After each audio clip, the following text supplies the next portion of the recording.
Once upon a time, there was a little girl. Once her rich father married an evil stepmother. She settled in the house with her 2 daughters. Their faces were beautiful and white, but their hearts were evil and cruel. And then came a difficult time for the poor girl. From morning until late in the evening, they forced her to do dirty work, carry water, heat the stove, cook food, wash dishes, and do laundry. And besides, the half-sisters did their best to upset her as much as possible. They mocked her, poured peas and wheat into the ashes, and she had to sit and pick them out.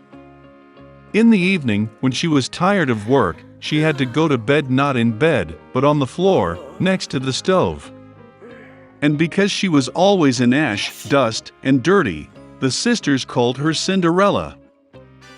But then it happened one day that the king started a feast, which was supposed to last for 3 whole days, and called all the beautiful girls of the country to the holiday so that his son could choose a bride for himself.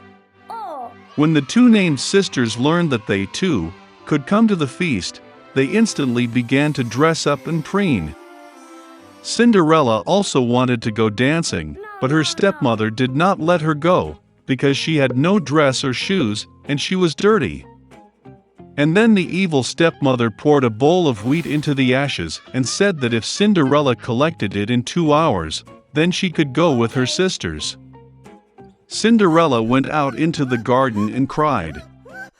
And then 2 white doves flew in, followed by a whole flock of different birds. They swooped down on the ash and began to peck, and so they chose all the grains in a bowl.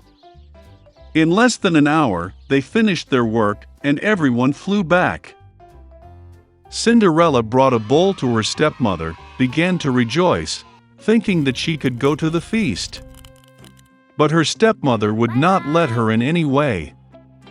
She turned her back on Cinderella and hurried with her 2 daughters to the ball. When there was no one left at home, Cinderella sat down on the floor and cried with grief. And then 2 white doves flew in, followed by a whole flock of different birds, and they threw off their dress and shoes shiny and all in gold. She quickly put on this dress and came to the bride. They saw her stepsisters and stepmother and thought that it must be some strange princess, she was so beautiful in her golden dress. It never occurred to them that it was Cinderella. The prince came out to meet her, took her hand, and they began to dance. And he liked Cinderella so much that he did not want to dance with any other girl. She danced until the evening and wanted to return home, but the prince asked her to see her off. He wanted to know whose beautiful girl this is, and where she lives. But Cinderella ran away from him and climbed onto the dovecot. The prince ordered to destroy the dovecot, but there was no one in it. And nowhere near could he find his beautiful stranger. No one could have guessed that Cinderella was rescued by pigeons that took her home. The prince was upset and went to the palace with his head down. And suddenly he saw a shoe, lifted it up. It was so small and elegant and all of pure gold. The prince guessed that when Cinderella ran away from him, the shoe from her left foot remained on one of the steps. The prince was delighted and ordered to find the mistress of this shoe, and to whom it suits he will marry that one. The parents returned from the ball. They saw that Cinderella was asleep in her shirt on ash, and a dim light was on by the stove. Both sisters went to their rooms, hoping that tomorrow they would be lucky enough to put on the golden slipper. The next day, the prince came to their house, and said that everyone who wants to try on the shoe of his future wife should come out. 2 sisters came out, and the stepmother locked Cinderella in the house and did not let her out. The older sister tried it on a small shoe. The younger sister tried it on the shoe as great. The prince was about to leave, but Cinderella climbed out of the window and ran out to him. And she put on a shoe, and it just fit her. The prince looked into her eyes and recognized in her the very beautiful girl with whom he danced. He took Cinderella, put her on a horse and rode off to play a wedding with her. And he ordered the sisters and stepmother to be locked in their house, and never let them out of there. This is how they were punished for their malice and deceit. In a kingdom full of happiness and joy, the king and queen lived. They dreamed of only one thing, to have a child. When they had already lost all hope, their daughter was born. She was very sweet and beautiful. On this occasion, a great celebration was arranged, and many guests were invited to the palace, among whom were good sorceresses. They were given the warmest, most cordial welcome. But the king and queen made a big mistake. They forgot to invite another sorceress. She had not left her tower for many years, and everyone thought that she had died long ago. When the time came to give gifts to the princess, the fairies generously rewarded her with beauty, a kind heart, intelligence, a beautiful voice, the ability to dance and play various musical instruments. When the turn came to the last sorceress, an evil fairy, whom they forgot to invite to the holiday, unexpectedly entered the hall. Cutlery was immediately brought for her, but she felt that she was not received as respectfully as she should have. Pulling the goblet and plate away from her, she muttered a spell. The sorceress wished that on the day of her 16th birthday, the princess pricked her hand with a spindle, and from this she died. The queen wept bitterly at the wish of the evil sorceress, and the king ordered to seize the witch.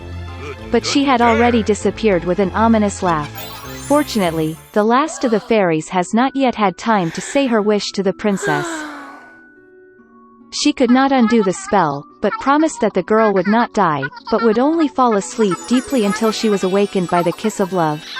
The king immediately ordered the destruction of all spindles in the kingdom. And then came the day of the princess's 16th birthday, the day that the evil fairy spoke about. The princess grew up to be a beautiful and kind girl.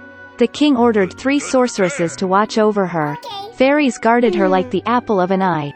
On this day, the king and queen locked the girl in a room to prevent a terrible event. But the princess did not want to be locked up. Suddenly, a door appeared in the wall of her room, which the girl had never seen. She heard strange sounds outside the door. Burning with curiosity, and not knowing what awaited her, the girl entered her. The door led into a dark room in which a woman was sitting with her back to the princess. She was spinning. The girl had never seen a spindle in her life. She became curious. The princess went to the spindle, touched it, pricked her finger and fell into a deep sleep. And that woman turned out to be an evil fairy who was very happy that her spell had come true. Now everyone called the princess Sleeping Beauty. Upon learning of the misfortune, the kind sorceress decided to put the king and queen and the whole kingdom to sleep until the girl awakens. Soon, such impenetrable thickets of trees and thorny bushes grew around the castle that no one could get through such a thicket. 100 years later, a handsome prince from another kingdom went hunting. Seeing from afar the towers of the abandoned castle, he remembered the old story about the Sleeping Beauty that his parents had told him. And the prince decided to get inside. He struggled to make his way through the impenetrable thickets of trees and thorny bushes. But in the end, the prince approached the gates of the abandoned castle. He walked around the entire castle, and looked into the throne room. There the prince saw the king and queen sleeping. Then, in one of the rooms, he noticed Sleeping Beauty. She was sleeping on a bed decorated with flowers. The prince went to the bed, looked at the beautiful princess, and felt love fill his heart. He could not restrain himself and kissed Sleeping Beauty. And at that moment, she opened her eyes and saw a handsome prince. Hello! The king and queen also woke up, as did the whole kingdom. They were overjoyed. And in honor of the bride and groom, the most beautiful wedding that the world has ever seen was arranged right there. Since then they have lived happily ever after.